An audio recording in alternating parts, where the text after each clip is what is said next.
في إندومي ندرك أهمية المنتج جيداً، لذا تبدأ أولى خطوات الجودة من خلال أجود أنواع القمح المستخدم لإنتاج الدقيق بالعالم.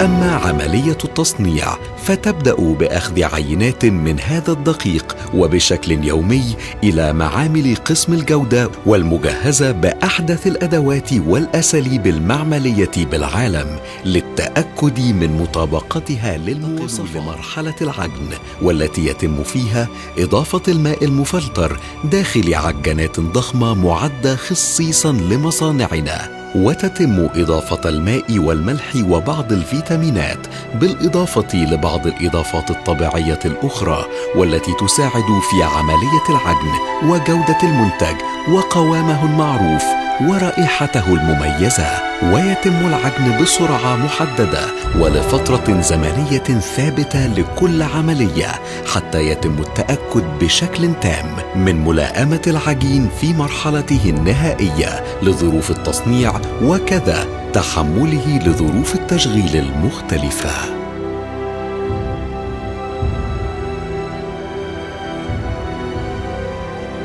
وفي أعقاب ذلك يتم إفراغ العجين وتحريره على العديد من الكباسات المسؤولة عن ضغطه حتى يصل سمكه إلى 1 مليمتر تقريبا. وهنا يأتي دور مشرفي جودة الإنتاج، حيث يقومون بأخذ عينات من العجين لإجراء بعض الاختبارات المعملية لقياس نسبة الرطوبة والتأكد من السمك النهائي للمنتج.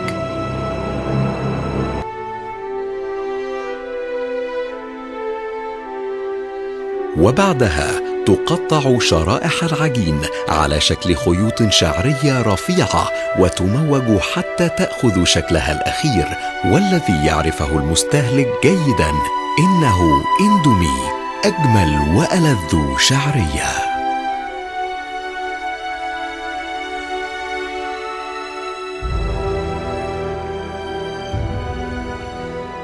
ثم يتم تعريض هذه الخيوط للبخار والذي تصل درجة حرارته نحو 100 درجة مئوية ليتم طهيها حتى تصل للقوام المناسب للشعرية. وتتم هذه المرحلة داخل النفق الخاص بالطهي بالبخار.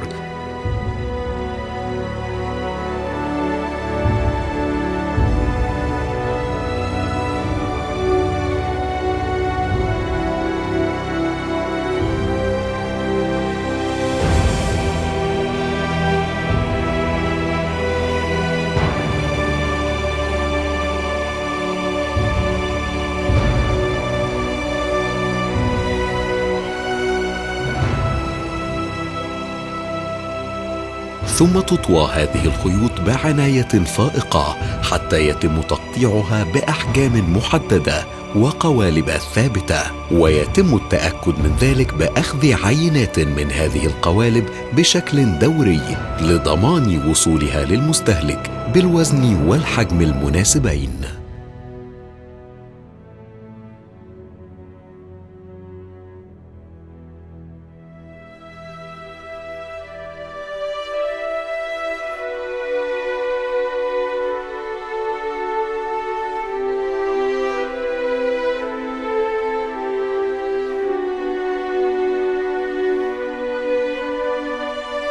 والمرحلة الأهم عزيزي المستهلك هي تلك التي نضمن بها سرعة طهيها بالمنزل، حيث نقوم بطهيها مسبقا باستخدام زيت نباتي صحي ونقي ومن أجود أنواع الزيوت وبدرجة حرارة تصل إلى 150 درجة مئوية. وفي تلك الأثناء نأخذ عينات من هذا الزيت على رأس كل ساعة ونقوم بتحليلها معمليا لنضمن لك الجودة العالية.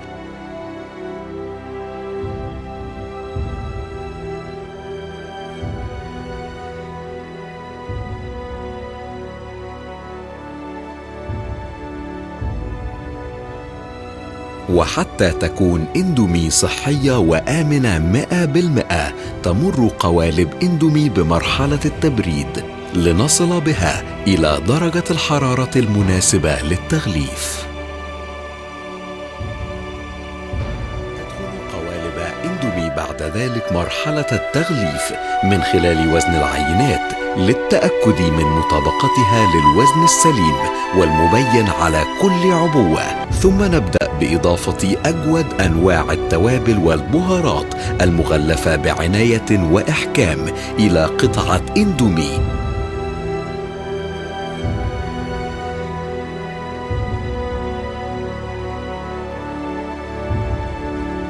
ثم وضع الغلاف النهائي وإغلاقه جيداً بعد كتابة تاريخ الإنتاج وتاريخ انتهاء الصلاحية على العبوة.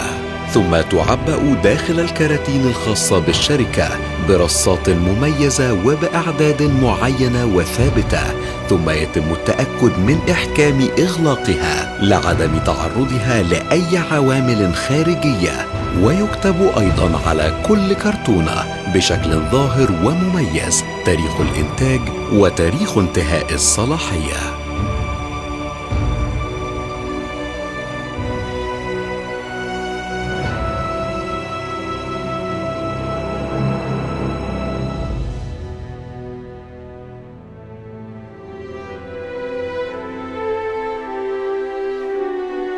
وبعدها يتم نقل هذه الكراتين المجهزة والمطابقة لأعلى درجات ومعايير حفظ المنتجات الغذائية وتخزينها. والآن إنها إندومي جاهزة ومعدة حتى تستمتع بمذاقها الشهي.